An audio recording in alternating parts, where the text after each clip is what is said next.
అటువంటిది అనకాపల్లిలో మార్టూర్ ఏరియాలో చూస్తే ఒక పెద్ద సామ్రాజ్యమే. ఎంత పెద్ద సామ్రాజ్యం అంటే మొత్తం మైనింగ్ మాఫియా అంతా అనకాపల్లి మార్టూర్లో ఉంది. వాళ్ళు ఎంతకు పర్మిషన్ తీసుకున్నారు, ఎంత తవ్వుతున్నారు, ఏ రాజకీయ నాయకుడికి ఎంత ఇస్తున్నారో తెలియదు. కానీ ఈ రోజు వరకు ఏ రాజకీయ నాయకుడు దానికి అడ్డు పెట్టలేదు. ఇప్పుడున్న ఎమ్మెల్యేలతో సహా నేను కూటమి ఎమ్మెల్యేలు కూడా ఎగ్జంప్షన్ ఇవ్వను దాంట్లో. కాబట్టి ఏంటంటే అదొక మాఫియా. ఎవరు వచ్చినా మీ వాటా మీరు తీసుకోండి, మాట్లాడకుండా ఊరుకోండి అన్న పద్ధతిలో దోపిడీ జరుగుతుంది.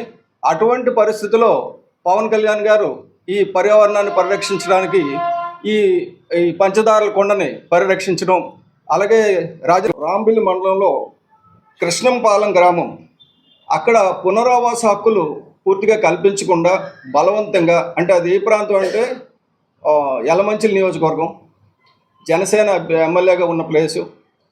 అక్కడ ఇదివరకు పవన్ కళ్యాణ్ గారు పెద్ద ఉద్యమాలు చేశారు. ఎందుకంటే ఎక్కడైనా సరే భూ నిర్వాసితులకి హక్కులు కల్పించకుండా తీసుకోవడానికి వీల్లేదు, వాళ్ళ స్థలం వాళ్ళని ఖాళీ చేయడానికి వీల్లేదని.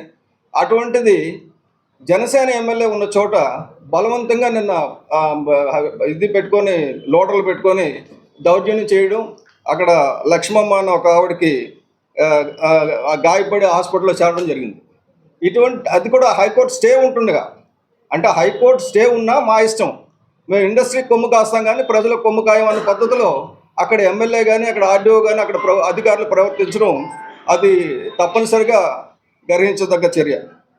అలాగే అభివృద్ధి వద్దని అనడం లేదు, కానీ పర్యావరణాన్ని పరిరక్షించే అభివృద్ధి ప్రస్థానం అని చెప్పి మనం అనుకున్నాం. కాబట్టి పర్యావరణాన్ని పరిరక్షిస్తూ ఎలాగ అభివృద్ధి చేయాలనే దాని మీద డిస్కస్ చేసి ఒక డేటా సెంటర్ రావాలంటే ఎక్కడ రావాలి, ఒక సెజ్ రావాలంటే ఎక్కడ రావాలి. అంతేగాని ఇదివరకు రాజశేఖర రెడ్డి గారి హయాంలో 2008లో, ఇప్పుడు ఇక్కడ రాంబల్లి కూడా 2008లో ఎక్వైర్ చేశారు. అక్కడ ఇండస్ట్రీ పూర్తిగా రాలా, కొంతమందికి ఇంకా సెటిల్మెంట్లు అవ్వాలా, కానీ బలవంతంగా వచ్చి ఖాళీ చేయడం, అవసరమైన దానికంటే ఎక్కువ భూములు తీసుకొని ఎవరైతే భూమిలో నివసిస్తున్న ప్రజలు ఉన్నారో లేకపోతే రైతులు ఉన్నారో వాళ్ళని రోడ్ల పాలు చేయడం కరెక్ట్ కాదు.